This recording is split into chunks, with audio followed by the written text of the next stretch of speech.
성경은 많은 이야기로 가득 차 있지만 어떤 구절들은 오랜 시간 동안 독자들에게 의문을 남깁니다. 그중 하나가 창세기 4장에서 가인이 하나님의 형벌을 받고 두려워했던 사람들에 관한 것입니다. 가인은 아벨을 죽인 후 하나님께서 주신 저주를 받고 떠나게 되었는데 그때 나를 만나는 자마다 나를 죽이겠나이다 라고 말하며 두려움을 표현합니다. 그러나 독자는 이 구절에서 질문을 품게 됩니다. 가인 외에는 아담과 하와 외에 다른 인물이 성경에 명확히 나타나지 않는데 도대체 가인이 두려워했던 그들은 누구였을까요? 본 영상에서는 이 신비로운 질문을 중심으로 성경 본문, 유대 전승, 역사적 해석 등을 살펴보겠습니다. 이해를 돕기 위해 창세기 4장의 흐름을 간단히 정리해 보겠습니다. 아담과 하와는 에덴 동산에서 쫓겨난 후 가인과 아벨이라는 두 아들을 낳았습니다. 아벨은 양치는 자였고 가인은 농사짓는 자였습니다. 두 사람은 하나님께 제물을 드렸는데 하나님은 아벨의 제사는 받으시고 가인의 제사는 받지 않으셨습니다. 이에 분노한 가인은 들로 아벨을 유인하여 죽입니다. 하나님은 가인에게 네 아우의 피소리가 땅에서부터 나에게 호소하느니라 고 책망하시고 저주를 내리십니다. 하나님께서 가인에게 내리신 형벌은 단지 농사에 대한 저주가 아닙니다. 창세기 4장 12절에서는 네가 밭을 갈아도 땅이 다시는 그 효력을 내게 주지 아니할 것이요 너는 땅에서 피하여 유리하는 자가 되리라 고 말씀하십니다. 여기서 유리하는 자란 정착 없이 방황하며 사는 사람을 뜻합니다. 이는 고대 근동 사회에서 매우 불안정하고 위험한 상태를 의미합니다. 당시 가족과 부족 공동체는 생존의 기본 단위였으며 공동체 밖에 있는 자는 사회적 보호를 받을 수 없었습니다. 다시 말해 가인은 사회로부터 추방된 존재가 되었던 것입니다. 하나님의 형벌을 들은 가인은 즉각적으로 두려움을 표현합니다. 보소서 주께서 오늘 이 지면에서 나를 쫓아내시온즉 내가 주의 낯을 뵙지 못하리니 내가 땅에서 피하며 유리하는 자가 될지라 물은 나를 만나는 자마다 나를 죽이겠나이다.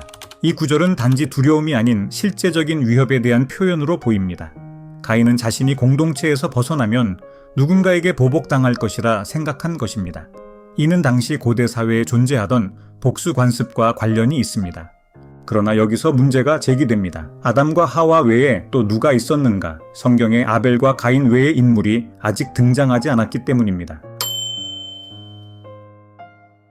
창세기 4장은 가인과 아벨에 대한 이야기로 집중되어 있지만 다음 장인 창세기 5장은 아담의 자손들에 대해 보다 포괄적으로 언급합니다.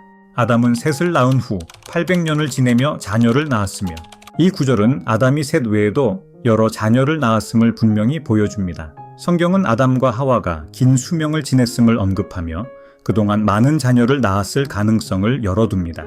이는 가인이 두려워했던 사람들이 아담의 다른 자손들이었을 수 있다는 해석을 가능케 합니다. 즉, 성경의 시간 흐름은 때로 요약적으로 기술되며 가인이 아벨을 죽인 후 어느 정도 시간이 흘러 아담과 하와의 다른 자녀들이 성장하고 독립된 생명 공동체를 이루었을 가능성도 존재합니다. 창세기 1장 28절에서 하나님은 아담과 하와에게 생육하고 번성하여 땅에 충만하라고 명령하셨습니다. 이 명령은 단지 그들만의 후손을 위한 것이 아니라 하나님의 창조 질서를 온 땅에 퍼뜨리는 명령이었습니다. 아담과 하와는 장기간 생존하며 많은 자녀를 낳았을 것으로 추정됩니다.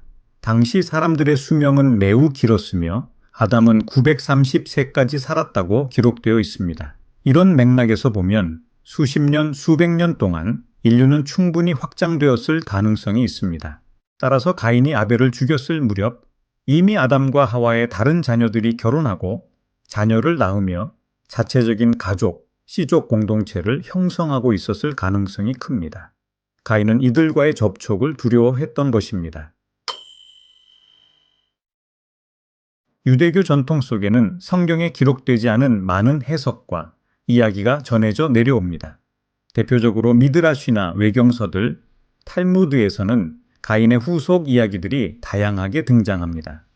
예를 들어 유대 전승에 따르면 가인이 이미 결혼하여 자녀를 두었으며 그의 아내 역시 아담의 자손 중 한 명이었다고 설명합니다. 또한 에녹서나 요벨서 같은 유대 외경 문헌에서는 가인 후손의 도시화, 즉 문명 형성과 관련된 이야기도 등장합니다. 창세기사 17, 가인이 그의 아내와 동침함에 그가 잉태하여 에녹을 낳은지라. 이 구절만 보아도 성경은 가인이 아내를 두고 있었다는 점을 당연하게 언급합니다. 이는 곧 당시 인류가 어느 정도 번성된 상태에 있었다는 것을 암시합니다. 유대 전승은 이러한 틈을 메꾸어 가인의 사회적 배경을 더욱 풍부하게 설명해 줍니다. 창세기 4장 15절에는 다음과 같은 말씀이 나옵니다. 여호와께서 그에게 이르시되 그렇지 아니하다 가인을 죽이는 자는 벌을 7배나 받으리라 하시고 가인에게 표를 주사 그를 만나는 모든 사람에게서 죽임을 면하게 하시니라. 이 구절에서 표는 정확히 어떤 형태였는지 명확히 밝혀지지 않습니다. 그러나 중요한 것은 그 표가 가인을 보호하는 목적이었다는 점입니다. 일부 학자들은 이를 눈에 띄는 문신 혹은 신체적 특성 혹은 하나님의 초자연적 개입으로 해석하기도 합니다. 또 다른 해석은 가인이 낙인 찍힌 존재, 곧 하나님의 심판을 받은 자라는 경고의 표시로 보는 시각입니다. 그러나 본문의 문맥은 죽임을 면하게 하셨다는 보호의 의미에 더 가까우며 이는 하나님께서 심판 안에서도 자비를 베푸신다는 성경의 일관된 메시지와도 연결됩니다.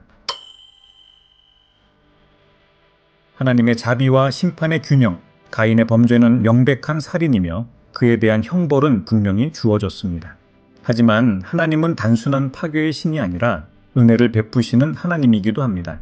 하나님은 가인을 바로 죽이지 않으셨고 공동체 밖으로 추방하면서도 그를 완전히 버리지 않으셨습니다.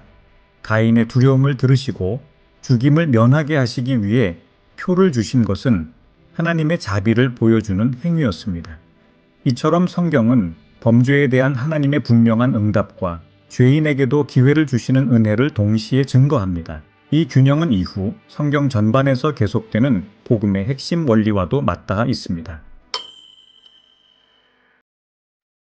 가인은 누구를 두려워했는가? 라는 질문은 오늘날까지도 명확한 정답이 없습니다.